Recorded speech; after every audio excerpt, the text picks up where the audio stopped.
Hello, my name is Kate Musto, and today's presentation is going to be on the determination of gender, genes, and hormones.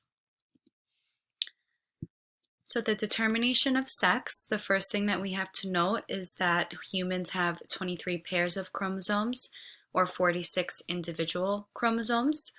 Oftentimes they're referred to as autosomes and then sex chromosomes. Female chromosomes, sex chromosomes that is denoted XX, and male chromosomes are denoted XY. During conception, a male determines the sex of the offspring, and we'll figure out later on in the lecture why that is and what genes and hormones influence that development. Both male and female sex organs consist of gonads and genitalia, and those do have internal and external characteristics that differ in men versus women. The gonads develop into the testes or the testicles of the male and the ovaries of the female. And on the bottom portion, I give kind of a definition of what the difference of internal and external is. So internal are ducts and glands that connect the gonads to the outside environment, and the external genitalia are the reproductive structures. Okay. Looking a little bit more closely at the sex chromosomes, the two sex chromosomes are designated XX for female and XY as male, as we mentioned before. Both of these sex chromosomes direct the development of the internal and external sex organs. And on the bottom portion of the screen, I said before differentiation, embryonic tissues are bipotential with two accessory ducts, Wolffian and Mullerian. And the differentiation of these ducts does occur around the 7th week of gestation. And as that development proceeds as male or female around the 7th week, one of the ducts, Wolffian or Mullerian, will progress and another does not.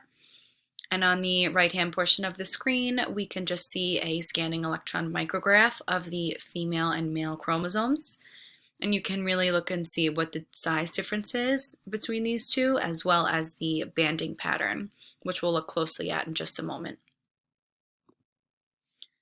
So male and female SRY genes, the determination of sex depends upon the presence or absence of the sex-determining region of the Y chromosome, which is the SRY gene.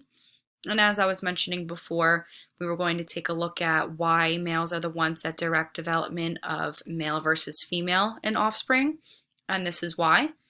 If the SRY gene is present, the gonads will develop into testes and the offspring is male. And if the SRY gene is absent, then the gonads will develop into ovaries and the offspring is female. So if you look at the lower portion of the screen, I included a figure that is a Y chromosome. You can see on the short arms and long arms are connected via a centromere. And the SRY gene is on the short arm of the Y chromosome, denoted in blue, on this blue band right here.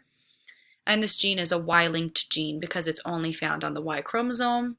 So that further reinforces the idea of why males are the ones that determine offspring. Because since the SRY determining gene is on the Y chromosomes, females cannot determine gender of the child. So looking further into the male hormone and development, the anti-Mullerian hormone causes embryonic Mullerian ducts to regress in males, developing into male characteristics. Part of those characteristics do include the hormones. So there are androgens in men and women. The male hormones are the androgens testosterone and dihydrotestosterone, notated DHT commonly. And testosterone is responsible for the migration of the testes into the scrotum, the testes from the abdomen to the scrotum, and it converts the Mullerian ducts into the male accessory structures. Some of those male accessory structures include the vas deferens, the epididymis, that is going to lie on top of the testicles, and the seminal vesicle. And then also DHT controls the external genitalia development with the dropping of the testicles, enlargement of the penis later on towards puberty. Oh, also, I just wanted to denote that the testosterone is converted to DHT by the enzyme 5-alpha reductase. Continuing on our female hormones and development.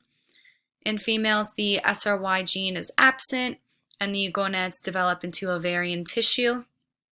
As far as the ducts are concerned, the Mullerian ducts develop into the vagina, uterus, and fallopian tubes.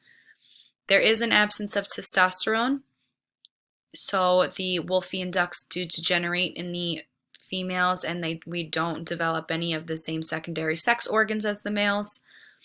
And then in the absence of DHT, the external genitalia develop female characteristics such as the upper vagina and cervix. And I included this figure on the right-hand side of the screen because it kind of is a summary of all the things that we just went over.